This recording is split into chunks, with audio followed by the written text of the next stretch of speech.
Magandang umaga po at midweek na at narito na ang lagay ng ating panahon ngayong araw nga ng Miyerkules, June 25, 2025. At live po tayo dito mula sa Pag-asa Weather Forecasting Center. At sa ngayon nga, base sa ating latest satellite images at mga pinakauling datos natin, ay yung low pressure area na ating minonitor sa nakalipas na araw, ay tuluyan na nga lumabas ng Philippine Area of Responsibility at naging ganap na bagyo. Naging bagyo po ito sa labas ng PAR, kaya hindi po natin ito binigyan ng local name. Huling namataan itong bagyo na sa 555 kilometro kanluran ng Bacnotan sa lalawigan ng La Union, taglay yung pinakamalakas na hangin, nasa 45 kilometers per hour malapit sa gitna at pagbugso, nasa 55 kilometers per hour. Kumikilos ito pahilagang kanluran sa bilis naman na 15 kilometers per hour. Posible po na ang magiging takbo o ang direksyon po ng bagyong ito ay patungo sa may katimugang bahagi ng China at ito po ay walang direktang epekto sa ating bansa sa kasalukuyan. At southwest monsoon pa rin o habagat ang magdadala ng maulap na kalangitan na may malaking tsansa ng mga pag-ulan, partikular na sa may kanlurang bahagi ng Luzon. Ito yung area ng Palawan, Bataan at Zambales. Nakikita nga natin na kung lalakas pa itong bagyong ito ay posibleng mahatak niya papalayo ng ating bansa itong habagat or southwest monsoon. Kaya posible po sa mga susunod na araw ay medyo mainit na panahon na naman ang mararanasan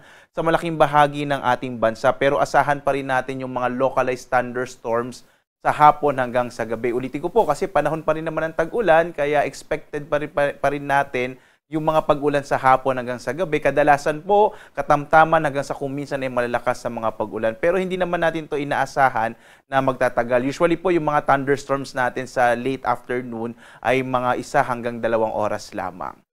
At maliban dito sa ating binabantayan na low pressure na bagyo sa labas ng PAR, wala na po tayong minomonitor na anumang low pressure area sa loob ng Philippine Area of Responsibility. Dito nga sa Luzon, inaasahan natin ang mas malaking tsansa ng mga pag-ulan sa bahagi ng Bataan at Zambales dito sa may kanlurang bahagi ng Central Luzon. Habang ang nalalabing bahagi ng ating bansa, ang Metro Manila, iba pang bahagi ng Calabarzon, Mimaropa, Bicol Region at Northern Luzon at nalalabing bahagi ng Central Luzon, asahan pa rin natin medyo mainit na panahon pa rin ang mararanasan habang may mga tsansa ng mga thunderstorms sa hapon hanggang sa gabi. Mainam po, magdala pa rin tayo ng mga pananggalang sa ulan kapag lalabas tayo ng ating mga tahanan. Yung agwat nga ng temperatura sa lawag nasa 24 to 32 degrees Celsius, sa Tuguegarao hanggang 35 degrees Celsius, sa Baguio naman 17 to 25 degrees Celsius, sa Kamaynilaan naabot na hanggang 33 degrees Celsius, sa Tagaytay ay 23 to 29 degrees Celsius, habang sa Legazpi sa Bicol Region ay 25 to 33 degrees Celsius. Malaki naman yung tsansa ng maulap na kalangitan na may kalat-kalat na mga pag-ulan pagkilat-pagulog sa bahagi ng Palawan, dulot ito ng southwest monsoon o habagat, at ang agwat ng temperatura sa Kalayaan Islands 24 to 31 degrees Celsius, sa bahagi naman ng Puerto Princesa 23 to 30 degrees Celsius. Ang malaking bahagi naman ng Kabisayaan, medyo mainit na panahon po ang mararanasan, malinsangan lalo na sa hapon at malaking tsansa ng mga thunderstorms sa gabi. Agwat ng temperatura sa Iloilo nasa 24 to 31 degrees Celsius, sa Cebu naman 25 to 32 degrees Celsius, habang sa Tacloban 26 to 32 degrees Celsius. Ang malaking bahagi din ng Mindanao ay makararanas ng mga isolated o pulupulong pag-ulan, pagkilad-pagkulog sa hapon hanggang sa gabi. Agwat ng temperatura sa Zamboanga City 24 to 32 degrees Celsius, sa Davao naman 24 to 31 degrees Celsius, habang sa Cagayan de Oro City nasa 24 to 31 degrees Celsius.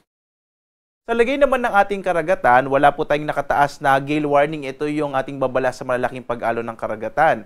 Ang inaasahan po natin na magiging kalagayan ng ating mga baybayin po ay katamtaman ay banayad hanggang sa katamtaman po yung inaasahan natin na kondisyon ng ating karagatan. Kaya ligtas sa pumalaot yung mga sakyang pandagat at maliliit na mga bangka sa mga baybayin ng ating bansa. Mag-ingat pa rin po kapag may mga localized thunderstorms, posibleng medyo lumakas yung alon ng ating karagatan. Lalong-lalo na po pa sa mga maliliit na bangka, mag-ingat pa rin po tayo.